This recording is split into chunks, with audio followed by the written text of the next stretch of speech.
Assalamualaikum warahmatullahi wabarakatuh. Apa kabar anak-anak? Semoga tetap dalam keadaan sehat dan semangat. Baik, siapa di sini yang sudah menyelesaikan tugas pekan lalu yang menentukan atau mengidentifikasi informasi di dalam teks deskripsi? Baik, jika sudah, pertemuan di sekolah nanti Ibu akan periksa tugasnya. Jangan lupa dibawa ya. Nah, sekarang kita akan beralih ke materi selanjutnya, yaitu menentukan isi teks deskripsi. Penting gak sih Bu, di dalam teks itu ada isinya? Oh, penting banget, harus ada malah. Kenapa? Karena isi merupakan bagian utama di dalam sebuah teks. Kalau nggak ada isinya, apa yang mau dibaca? Gitu kan? Nah, dalam teks deskripsi pun sama. Jadi perlu ada isinya supaya kita tahu apa yang dijelaskan di dalam teks deskripsi tersebut. Nah, penulis berusaha menyampaikan isi teks kepada pembaca melalui gambaran sebuah objek secara jelas dan rinci. Nah, gambaran isi teks ini disampaikan penulis dengan menggunakan kalimat deskriptif sehingga mampu memberikan efek emosional tertentu kepada pembaca. Jadi seakan-akan kita akan merasakan berada di objek tertentu. Kalau misalkan yang dijelaskan adalah tempat wisata, atau kalau misalkan yang dijelaskan adalah seorang ayah seperti teks sebelumnya, maka kita akan merasakan bahwa atau bisa melihat secara langsung bahwa sosok ayah itu ada di depan mata kita. Jadi memberikan efek yang emosional. Nah, bagaimana sih cara kita menentukan isi teks deskripsi? Nah, ini adalah tugasnya. Yang pertama adalah menentukan perincian informasi pada teks deskripsi. Ini ada teks pertama, yaitu pesona pantai Senggigi. Silakan dibaca terlebih dahulu. Nah, jika sudah selesai, maka silakan jawablah pertanyaan di dalam latihan ini. Ya, dijawab pertanyaannya. Apa sih yang dibicarakan penulis pada teks 1? Ditulis. Apa? Jawab. Kedua, keindahan bagian mana saja dari pantai Senggigi yang dipaparkan penulis. Nah, ini di dalam teks ini apa saja yang diceritakan? Nah, bagian-bagian mana aja sih? Bagian pantai Senggigi mana sih yang berbicara tentang keindahan gitu ya? Terus yang ketiga, apa tujuan penulis menampilkan teks di atas? Nah, apa tujuannya?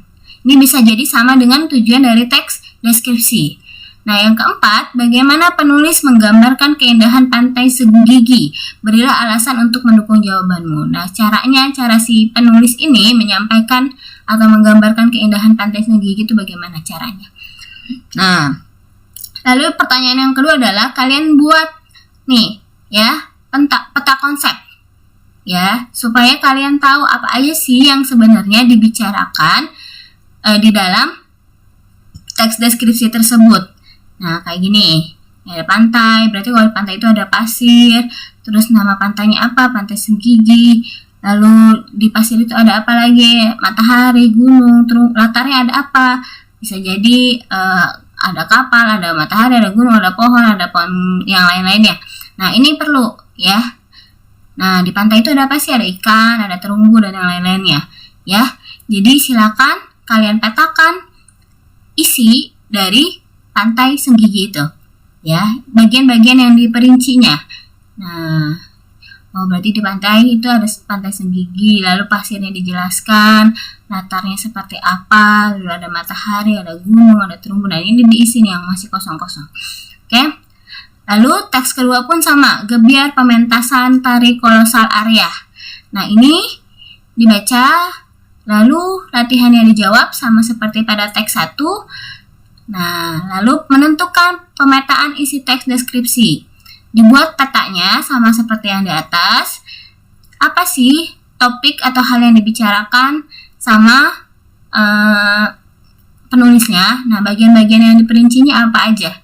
Nah, ini udah dibikin petanya, kalian tinggal lanjutkan. Jika sudah selesai bagian ini, kalian silakan membandingkan isi teks 1 dan teks 2. Nah, ini topik utama yang dideskripsikan. Teks 1 apa? Tadi tentang apa? Teks 2 tentang apa? Nah, rincian isinya seperti apa? Ya. Nah, pola pengelompokan isinya, mengelompokkan bagian-bagian. Kalau misalkan pantai segigi, misalnya pantai, bawah laut, pura batu belok, pura batu bolong, dan yang lain-lainnya. Ya, nah, teks 2 apa? Oke? Ya, cukup sampai di sini. Paham? Nah, jika sudah, yang terakhir adalah diskusikan dengan teman sebangkumu persamaan teks 1 dan teks 2. Cara mengembangkan isinya. Ya, kemarin sudah dijelaskan. Isi dapat ditangkap dengan penggunaan panca indera apa aja. Ini cukup didiskusikan dengan teman kalian, boleh dikerjakan, boleh juga tidak apa-apa. Tidak penting, yang penting perbedaan ini perlu dikerjakan. Oke? Paham sampai sini? Jika tidak paham, nanti kita bahas di dalam Google Classroom dan silakan tanya saya melalui pesan WhatsApp. Oke, jika sudah, saya cukupkan. Terima kasih. Mohon maaf. Assalamualaikum warahmatullahi wabarakatuh.